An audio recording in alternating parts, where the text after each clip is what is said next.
10장부터 볼 건데요. 10장부터 오늘은 14장, 15장까지 보도록 하겠습니다. 15장까지. 제가 고민했는데, 너무 길면 또 숙제 많아지니까 15장까지 여유 있게 보도록 하겠습니다. 자, 먼저, 10장은 드디어 이제 출발하게 되는데 성경을 한번 피시면 좋을 것 같아요. 성경을 피시면 10장. 자, 10장을 보시면요. 10장 11절 한번 보세요. 10장 11절. 둘째 해, 둘째 달 20날에, 11절에 보면, 둘째 해, 출애굽 둘째 해를 말하는 거죠. 출애굽 둘째 해, 둘째 달 2월 20날, 20일. 2년 2월 20일에 이제 증거의 성막이 떠올랐어요. 증거의 성막에서 구름이 떠올랐어요. 구름이 인도한다고 제가 말씀을 드렸죠. 구름이 움직이니까 이제 움직이라는 사인이구나. 그러고 다 함께 일어선 거예요. 이때 출발하게 된 거죠. 출발 날이 언제요? 2년 2월 20일. 성경에 공간이 있으면 2년 2.20 이렇게 써놓으면 한눈에 들어오겠죠. 자, 이때입니다. 인구조사는 언제 했다고 했죠? 2년 2월 1일. 인구조사는 2월 1일. 2월 1일에 인구조사를 하고 2월 20일에 출발한 겁니다. 자, 그렇게 정리하시면 되겠습니다. 자, 출발을 하는데요. 12절에 보면 이스라엘 자손이 시내 광야에서 출발하여 자기 길을 가더니 바란 광야의 구름이 머무느니라. 자, 그럼 여기 또 이제 멈추란 얘기죠. 바란 광야에. 자, 그럼 바란 광야가 어디냐? 여기 이제 중요합니다. 바란 광야. 바란 광야 역사의 현장입니다. 잘 보셔야 되는데 참고 자료 2페이지를 보시는데요. 참고 자료 기억하시죠? 중간에 보면 페이지랑 똑같은 빳빳한 종이가 딱 있어요. 거기부터가 참고 자료인데 거기서부터 2페이지입니다. 요런 지도가 나올 거예요. 제목은 출애굽 경로 해가지고 이렇게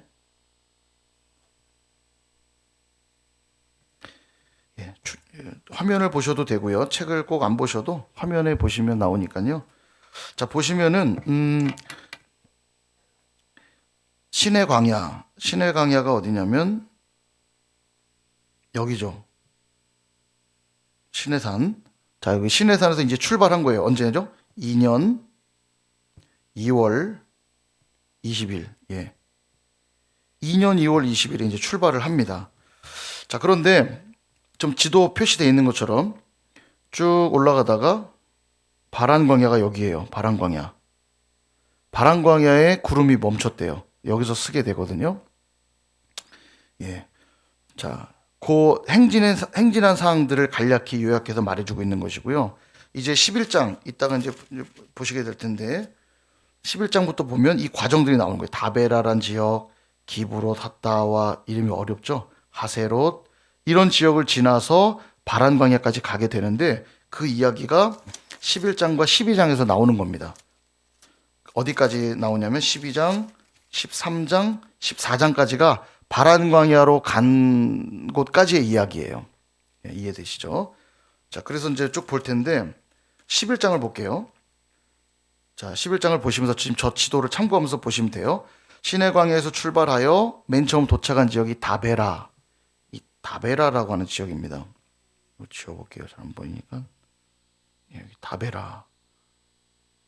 바로 여기인데요. 다베는 불로 다 베버린 지역이에요. 다베라는 불평하는 백성들의 불로 응징한 지역입니다. 여기가. 자, 11장을 보시면 1절에 보시면 여호와께서 들으시기에 백성이 악한 말로 원망하며 여호와께서 들으시고 진노하사 불을 그들 중에 붙여서 진영 끝을 사르게 하시매. 불로 응징하세요. 그러니까 막 잘못했다고 이제 부르짖고 하니까 불이 꺼집니다. 2절에 나오죠. 그리고 그 지역 이름을 다베라, 불로 다 베버렸어요. 다베라는 뭘로 응징했다고요? 불로 다 베버렸어요. 다베라. 그래서 여러분, 약한 말로 원망하는 것 하나님 기뻐하시지 않습니다. 항상 우리가 주의해야 돼요. 우리도 모르는 사이에 불평이 많아지면 안 돼요. 하나님 기뻐하시지 않죠. 자, 그다음 다베라를 지나 이제 그다음 기브롯 핫다와로 올라가는데 4절부터가 그 얘기입니다. 여기 이제 보시면 6절 6절을 보시면 이제는 우리의 기력이 다하여 이 만나 외에는 보이는 것이 아무것도 없도다하니. 여러분 만나를 먹기 시작한 지 대략 뭐 1년 가까이 됐겠죠. 1년이 지났으니까 만나를 먹더니만 한단 소리가 5절에 보니까 야 애굽에 있을 때는 값 없이 생선, 오이, 참외, 부추, 파, 마늘 이런 거 먹었는데 야 이제는 만나밖에 못 먹으니까 막 싫다고 또 불평하는 거예요. 근데 이건 거짓말이라는 걸 금방 압니다. 값 없이라고 돼 있는데 값 없이 아니죠. 애굽에서 얼마나 중노동을 했습니까? 그죠? 완전 노예 생활하면서 중노동한 대가로 먹을 것들을 공급받았으니까 값 없는 게 아니라 무지무지한 노동의 대가로 그냥 먹고 산 거예요. 일을 해야 되니까 먹인 거죠. 그런데도 이 불평하면 희한해요. 자기에게 합리화하게끔 핑계를 댑니다. 만나야말로 거저 먹는 음식이고요. 여러분 만나가 우리가 상상할 때 뭔가 뭐 여기 보면 설명 이렇게 나와 있어요. 7절에 가시와 같고 모양은 진주와 같은 것이라. 그러니까 뭔가 동글동글해 갖고 작다라는 걸 예상하게 되죠. 어떤 맛이었을지 알 수는 없지만 뭔가 이 만나 그러면 되게 맛없는 것 아닐까라는 이미지가 먼저 떠오르지만 보시면 그렇지가 않아요. 8절을 보세요. 백성이 두루 다니며 그것을 거두어 맷돌에 갈기도 하고. 자, 갈죠. 그러니까 이것은 지금 조리할 수 있다는 얘기예요. 갈죠. 절구에 찍기도 하고 가마에 삶기도 하죠. 과자를 만들었어요. 그 맛은 기름 섞은 과자 맛 같았대요. 비유를 들자면 기름 섞은 과자.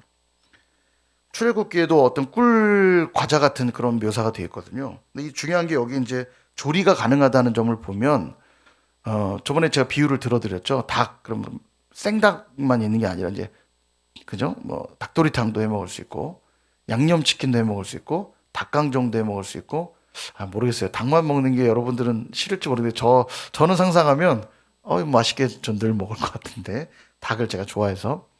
근데 만나는 신비한 음식이잖아요. 하나님 주신 은혜의 음식들이잖아요. 그런데도 벌써 불평하기 시작합니다. 그러자 하나님 기뻐하실 리가 없죠. 예.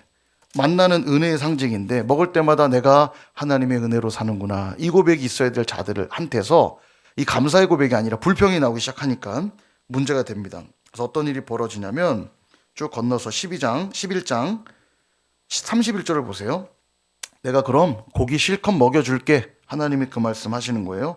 바람이 여호와에게서 나와 31절 바람이 여호와에게서 나와 바다에서부터 메추라기를 몰아 진영 곁 이쪽 저쪽 곧 진영 서방으로 각기 하루길 되는 지면 위 2규빗쯤에 내리게 한지라. 2규빗이니까 한 규빗은 이 팔꿈치 길이라고 그랬죠. 대략 0. 그러니까 50cm 정도, 45cm 정도인데 이 2규빗이니까 1m 정도죠. 대략 한 1m 이 정도. 새들이 쌓여 있는데 이 정도까지 쌓였다는 거예요. 바다에서부터 몰려와가지고 어마어마했겠죠.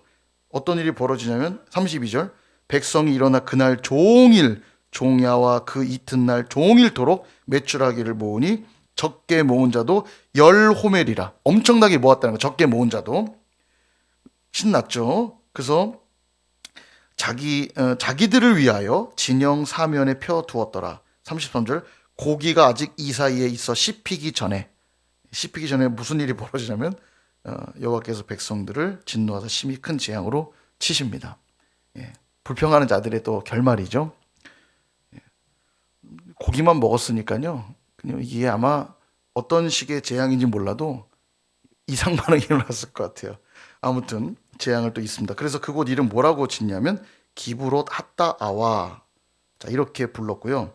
욕심을 낸 백성을 거기 장사했대요. 욕심을 내어서 많은 이들이 또 여기서 죽음을 맞이하게 됩니다. 그러니까 다베라도 그렇고 기브롯 핫다와도 그렇고 다 불평해서 하나님의 재앙이 심판이 임한 응징이 있었던 지역이라는 거 알 수 있죠. 자, 그다음 이제 하세롯으로 올라가요. 하세롯이 12장의 기록입니다. 12장.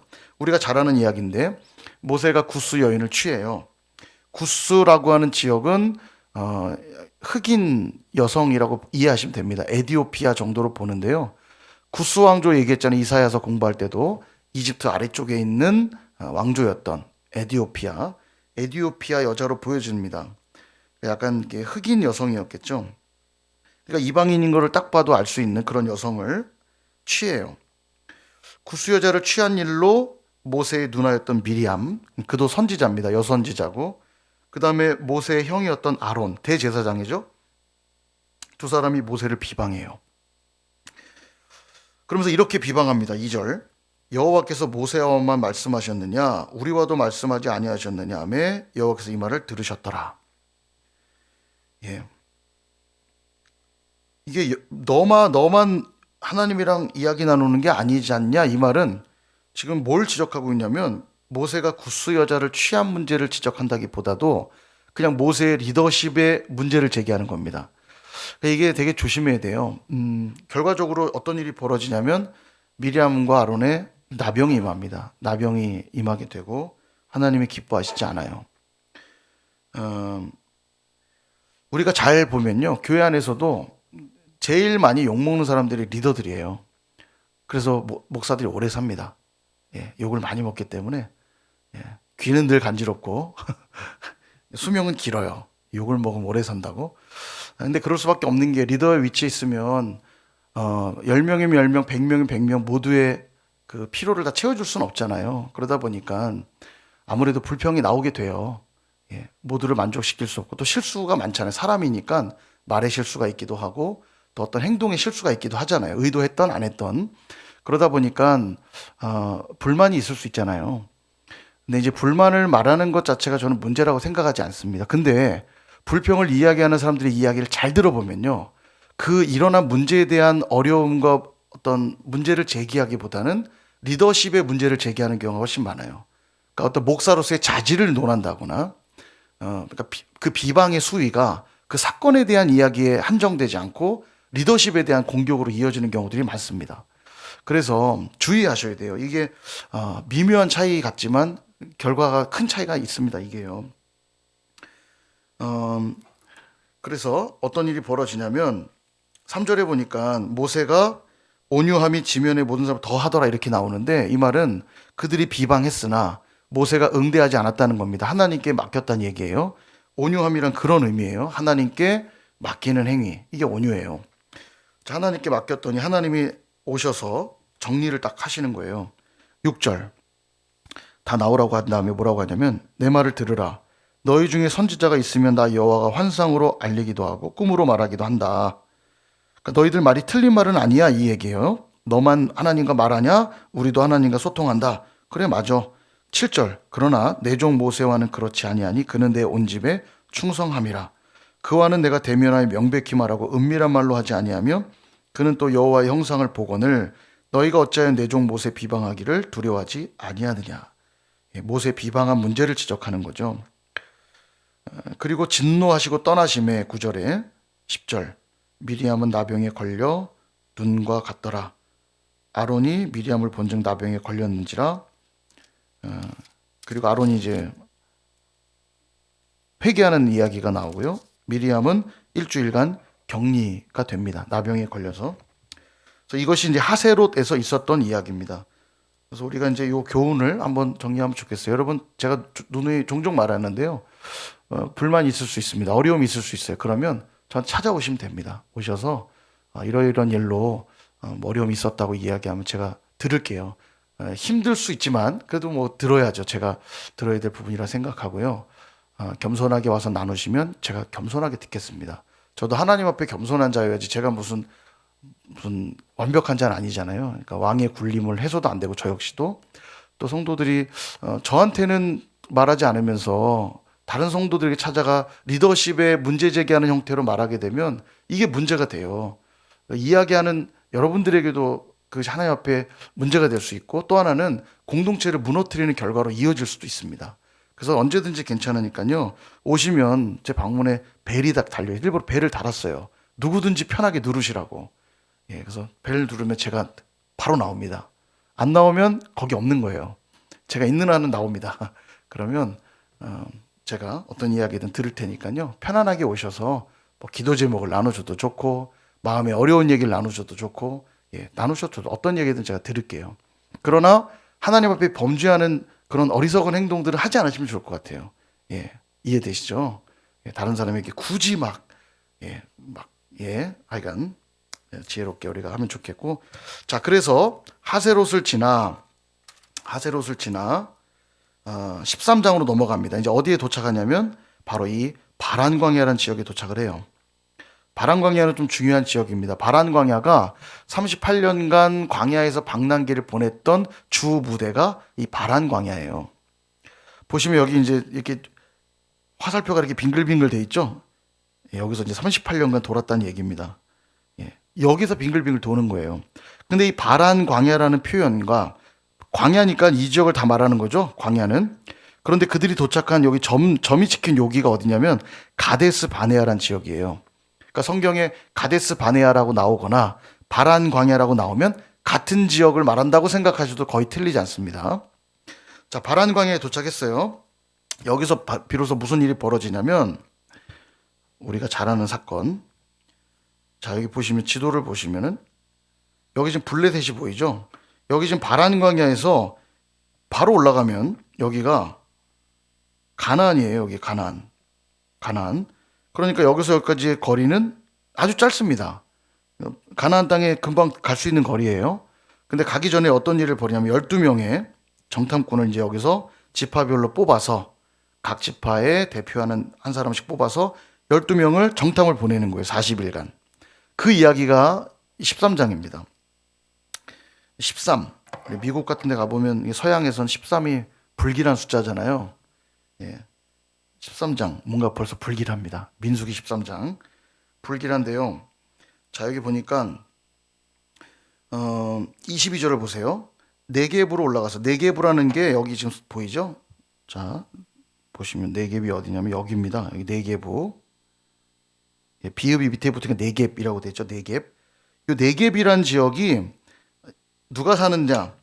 헤브론이 근처에 있는데 누가 사냐면 헤브론은 애굽 소환보다 7년 전에 세운 곳이라 그곳에 아낙 자손 아히만과 세세와 달메, 아히만, 세세, 달메라고 하는 아주 유명한 거인들, 이 아낙 자손들이 살고 있던 지역이 네게부 이 지역인 거죠. 예. 여기를 보고 왔으니 아름다운 땅, 기름진 땅, 젖과 꿀이 흐르는 땅을 확인은 했으나 이 아낙 자손들을 보고 나니까 마음이 녹은 거예요. 자, 그래서 33절에 그 얘기가 나오죠. 네피림 후손인 아낙 자손의 거인들을 보았나니 우리는 스스로 보기에도 메뚜기 같으니 그들이 보기에도 그와 같을 것이니라. 여러분, 그 거인들 앞에 쓴 자신의 모습이 메뚜기처럼 보였겠죠? 그죠? 어떤 면에서는 이게 정확한 보고입니다. 정확한 보고죠. 뭐 그들과 비교하면 우리는 메뚜기처럼 참 작았다. 예. 중요한 건 여호수아와 갈렙도 보고 왔잖아요. 그러니까 모두가 똑같이 보고 왔어요. 그리고 정확한 보고를 했습니다. 근데 정확한 보고가 중요한 게 아니라 우리는 하나님 앞에 뭐가 중요하죠? 믿음의 보고가 중요해요. 그러니까 정확하게 보는 게 중요한 게 아니라 믿음으로 보는 게 중요하다는 거예요. 이 10명의 사람들이 이 안악자손을 보고 우리는 그들 앞에 메뚜기 같았다 라고 얘기하자 14장 1절에 어떤 일이 벌어지냐면 온 회중이 소리 높여 부르짖으며 백성이 밤새도록 통곡했더라. 통곡이 시작된 겁니다. 근데 그때 6절에 보시면 14장 6절에 보시면 그 땅을 정탐한 자 중 눈의 아들 여호수아와 여분네 아들 갈렙이 자기들의 옷을 찢고 뭐라고 얘기냐면 9절 여호와를 거역하지는 말라 또 그 땅 백성을 두려워하지 말라 그들은 우리의 먹이라 그들의 보호자는 그들에게서 떠났고 여호와는 우리와 함께 하시느니라 그들을 두려워 말라. 믿음의 보고를 딱 하죠. 이게 이제 중요하다는 거예요. 똑같은 걸 보고 느낄 수 있습니다. 중요한 건 거기서 멈추면 안 되고 믿음의 눈을 들어서 볼 수 있어야 돼요. 이 자리까지 가는 연습을 많이 하셔야 됩니다. 예. 그런데 회중들은 어떻게 하냐면 돌로 치려고 그러죠. 왜 우리를 여기까지 와서 죽게 만들려고 하느냐 불평하기 시작합니다. 이 불평으로 어떤 일이 벌어지죠? 다 죽게 되죠. 29절. 자, 29절 보시면 너희 시체가 이 광야에 엎드려질 것이라. 너희 중에서 20세 이상으로서 계수된 자 곧 나를 원망한 자 전부가 여분네 아들 갈렙과 여호수아 외에는 결단코 들어가지 못하리라. 그러니까 인구조사에서 계수됐던 출애굽 세대 그들은 다 죽게 될 것이다. 가나안 땅에 못 들어간다. 이렇게 선포하고요. 34절도 보세요. 너희는 그 땅을 정탐한 날 40일의 하루를 1년으로 쳐서 죄악을 담당하는 죄값으로 40년간 방향하게 될 것이다. 여러분 말이 얼마나 중요한지 알겠죠? 예, 그들의 그 불평으로 40년 광야 생활이 결정이 났고요. 결과 가나안 땅도 못 들어가요. 예, 그래서 이 악평하고 불평한 믿음 없는 삶이 완전히 다른 결과를 만들어냅니다. 이스라엘 백성이 하나님의 놀라운 기적을 봤잖아요. 홍해도 직접 건넜고 반석에서 물 나는 것도 봤고 만나도 먹었고 이 기적을 봤음에도 불구하고 그들이 불평하고 악평하자 그러니까 믿음과 결부시키지 않자. 히브리서의 해석이 그렇죠. 그들이 믿음과 결부시키는 것을 하지 못하자 그들은 다 광야에서 망했다 이렇게 말해요. 성경이 망했다. 예. 그러니까 하나님을 못 보고 이런 문제가 아니고요. 중요한 건 내 안에 믿음이 있느냐. 항상 믿음과의 싸움입니다. 우리는요. 믿음 있는 말, 믿음 있는 관점, 믿음의 생각들을 해야 돼요. 똑같은 상황들 보고 누군가는 아이고 망했네 하는 사람이 있고 와 하나님 우리에게 일하시네. 기회를 주시네 할 수도 있는 거예요. 이건 믿음의 문제라는 겁니다. 자꾸 연습하셔야 돼요. 믿음으로 결부시키는 연습을 해야 돼요. 그래서 제가 말했잖아요. 믿음의 사람들은 조금 자기중심적으로 생각해도 된다고. 자꾸 연습하셔야 돼요. 오늘도 좋은 날씨 왜 주셨어요? 나를 위해. 나를 위해 주신 거예요. 이거 못 믿으니까 자꾸 오늘도 그냥 우연히 해가 떴다고 생각하고 사는 거 아닙니까? 그냥. 오늘도 나를 위해서 해를 띄우셨는데 어떻게 감동하지 않을 수 있어요? 하루가 감사하죠. 저 해가 나를 위해 주신 해인데. 오늘도 내가 이렇게 숨 쉴 수 있음에 그래서 감사해야죠. 내게 공기도 주시고. 어제 그래 수민이가 그랬나요? 나중에는 공기를 돈 주고 살 날이 곧 올 거래요. 맞죠? 그런 날이 올 것 같아요. 우리 아이들도 예견합니다. 그래서 지금 이것이 숨 쉬고 사는 게 얼마나 감사한 건지 말하고 있는 거죠. 그래서 제가 그런 날이 오기 전에 주님 오시면 좋겠다. 공기를 돈 주고 사다니. 우리 하나님 주신 이 은혜의 선물을. 예. 아무튼 모든 걸 믿음으로 해석하시는 연습하셔야 돼요. 오늘도 나를 위해 내 옆에 있는 지체들 보면서 내게 이렇게 귀한 지체를 선물로 주시다니. 자꾸 결부시키는 연습을 우리가 해야 됩니다. 우리 참 죄성이 너무 뿌리 깊어갖고 저도 그래요. 저도 끊임없이 불평하고 원망하고 아이고 이러면 안 되지 하면서도 또 좀만 어려움이 오면 또 불평하고 원망하고 그죠? 저만 그런 거죠? 예. 저만 그러길 바랍니다. 저도 이제 안 그래야죠. 저도 이제 안 그럴게요. 여러분들은 안 그러시니까 자꾸 믿음으로 연습하셔야 됩니다. 불평이 아니라 감사. 안 보이는 거 말하지 마시고 보이는 것만 이야기하시면 돼요. 하나님의 은혜를 고백하고 자랑하고. 자, 그래서 이런 무서운 이야기를 하고 나니까 어떤 일이 벌어지냐면요. 보세요. 40절 보세요. 참 황당한 사람들입니다. 아침에 일찍 일어나 산꼭대기로 올라가며 이르되 보소서 우리가 여기 있나이다. 우리가 여호와께서 허락하신 곳으로 올라가리니 우리가 범죄하였음이니이다. 참 가랄 때는 안 가고요. 가지 마라. 이제는 내가 너희를 광야에서 방랑하게 하겠다. 이게 하나님의 심판이요. 항상 나쁜 것만 있지 않아요. 이 광야 시간을 통해 그들을 더 견고하게 다지려는 하나님의 계획도 있는 거예요. 그래서 회개가요. 죄를 지으면 죄를 그대로 감당하는 것도 큰 은혜입니다. 어떤 면에서. 하나님이 그렇게 벌하시는 목적만 있지 않거든요. 다시 한번 이 백성을 단단하게 다지시려고 계획을 세웠더만 이 믿음 없는 사람들은 뭐라고 그러냐면 아닙니다. 우리가 이제는 올라갈 테니까 말리지 마십시오. 한번 가볼게요. 이렇게 말해요. 그러니까 모세가 41절 너희가 어찌하여 이제 여호와의 명령을 범하느냐. 참 그래요. 이 범하는 사람들은요. 청개구리처럼 하라고 그러면 안 하고 하지 말라고 그러면 해보겠다고 해요. 형통하지 못하리라 경고했는데도 44절 그들이 그래도는 여기에 나오면 안 되죠. 그래도 여기에 나오면 안 되고 그들은 잘못 적용했습니다. 그래도 산꼭대기로 올라갔고 여호와의 언약궤 모세는 진영을 떠나지 아니하였더라. 지들끼리 간 거예요. 그리고 45절 아말렉인과 산간지대에 거주하는 가나안인이 내려와 그들을 무찌르고 호르마까지 이르렀더라. 완전 박살이 난 겁니다. 가서 그들의 믿음대로 됐죠. 우리는 그들 앞에 메뚜기다 고백한 그대로 메뚜기가 돼갖고 박살나서 돌아온 겁니다. 이게 믿음 없는 자의 최후예요.